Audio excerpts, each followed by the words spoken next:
So someone messaged in and just asked, how do I deal with church hurt? I'm presuming here that is a leader in the context of a church hurting you, as opposed to any other relationship. So I'm going to deal with like the whole leader hurt thing. It's really tough. First of all, when you feel hurt, especially by someone who has authority in your life, or someone who you look up to or aspire to or whatever it is, it's really hard to feel let down. There's a number of things to say around this that I haven't got a whole bunch of time to go into, but what I'd say is that the onus is to forgive, but forgiveness doesn't forget. That sounds like harsh, I guess, but basically, if you're able to forgive, like so when Jesus talks about in Matthew 6 about forgiving your enemy, about turning the other cheek, all of those things, he's talking about resisting evil in a different manner that breaks the cycle of hurt and the cycle of pain and the cycle of injustice. So for me, the onus of forgiveness is on the person who has received the hurt, to forgive and break that cycle. But just so you guys know, like, forgiveness does not mean that you forget. Forgiveness is the ability to release someone from the judgment of their sin or hurt towards you, and also the ability to release yourself from being bound by the pain that they caused you, right? That's forgiveness. Forgiveness is not saying, hey, my door is always open to her. My door is always open to someone stepping into my life who has authority and sort of trampling me or walking all over me. That's not what forgiveness is. And I think it's really important that when we think about particularly church hurt, we understand that forgiveness is not saying you have to follow that person again, or that you have to just suck it up because they're your leader. That's not true at all. I think the other thing to say is that within the context of church, it is incredibly complex, because your leaders will wear so many different hats. So for example, here, I'm one of the leaders at Chroma. I wear a hat of, I'm a pastor, I'm a friend, I'm a brother, I'm potentially a father figure, I am married as well in terms of my relationship status, I am a manager, I am a leader. So I've got all these crazy different hats that I wear.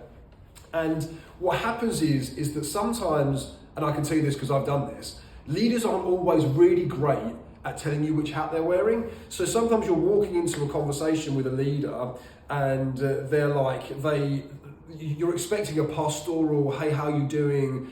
Come, let's walk a journey together, let's have a conversation. But what you actually get is, how did you do this, and this?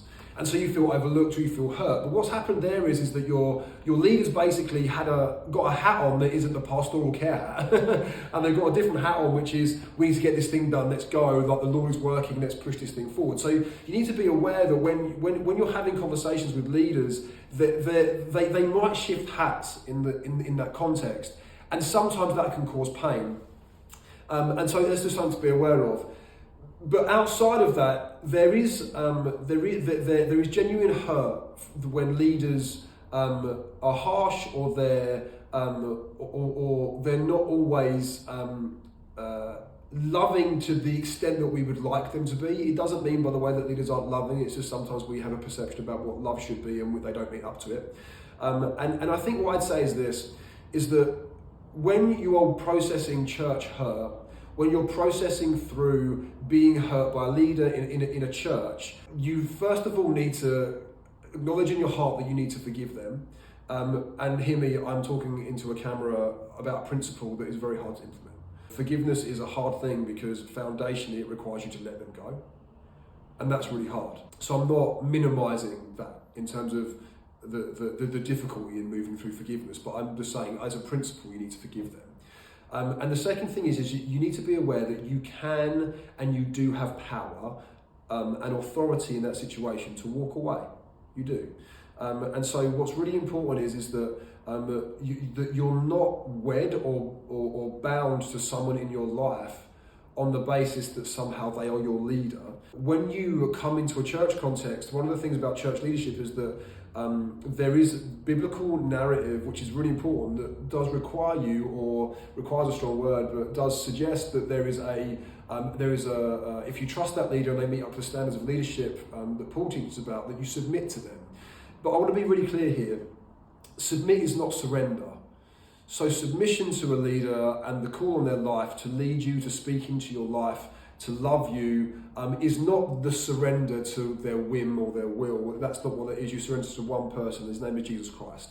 And so when someone asks you to surrender to them, to lay down your life for them, my suggestion is that isn't something that is tenable for any person, because the only person that you lay your life down for is Jesus Christ. And I think if leaders in your life are trying to make you do that, then there's probably a problem there. And I think the other thing is that if you feel like you can't converse with a leader, then you need to understand why that is. So actually sometimes we're fearful of people in authority, and actually when we go and talk to them, it's nowhere near as bad as we think it is.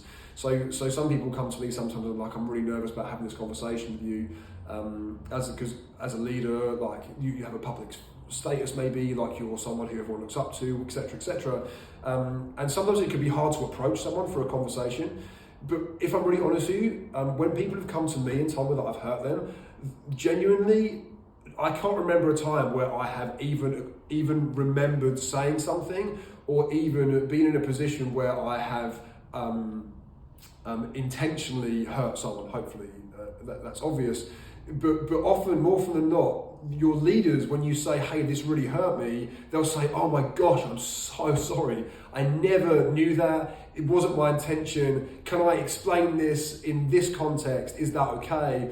And conversation with leaders is really important, because in the end, if you have a good leader, they will hear you, understand you. They won't try and minimize or invalidate you and your feeling, but they will try and explain what they actually meant. And then if you go and try and have that conversation with a leader and they're like, no, you're completely wrong, I don't want to hear this, like, out of my office, whatever it might be, then you can probably think about, hey, this might not be the right space for me. So I think like there's something really important there to know that when you're hurt by someone in church, generally, 99% of the time, my experience, it is completely unintentional. There is no intentionality, there is no deliberation around that hurt. But it's important that it is acknowledged, and it's important that there's a conversation about it. And it's important, if there needs to be an acceptance that whatever was said was hurtful, and actually there wasn't intention, and let's move forward and let's move on. And then the other thing is that you just need to release and forgive them. And this is the last thing I'm going to say. Sometimes what happens is, particularly in the context of church, is that we build stories in our head about what people think about us, especially if they hold authority in our lives. We build stories about why they speak to us a certain way. We build stories even around the way they look at us. It's really interesting that so they don't smile at us, that they don't ask us about ourselves, like whatever it is. Like when we have people that have authority in our lives, or we give them permission to speak into our lives, sometimes we build stories about, oh my gosh, they don't like me, or I am out of favour is such a common one, or whatever it is. And I just want to flag to you that that's normally an internal issue with the storyteller, as opposed to the person who's the subject of the story. Just to be real. And so you need to own the stories that you're telling. You need to own the narratives that you're building about your leaders. Not to say that there is no such thing as an abusive leader or anything like that, but you need to own those stories and find out if they have any gravitas, if they have any foundation. Because sometimes they do. But in my experience, more often than not, they don't, and they're resolved very easily by a 10-minute conversation. And so what I'd say is that church hurt is tricky to navigate. It is difficult. But with the context of forgiveness, with owning the story that we tell, and that we tell ourselves about an individual, and then also be able to converse, have good conversations, express hurt, and acknowledge that 99% of the time, hurt is never intentional. That is a really helpful way to go about dealing with church hurt.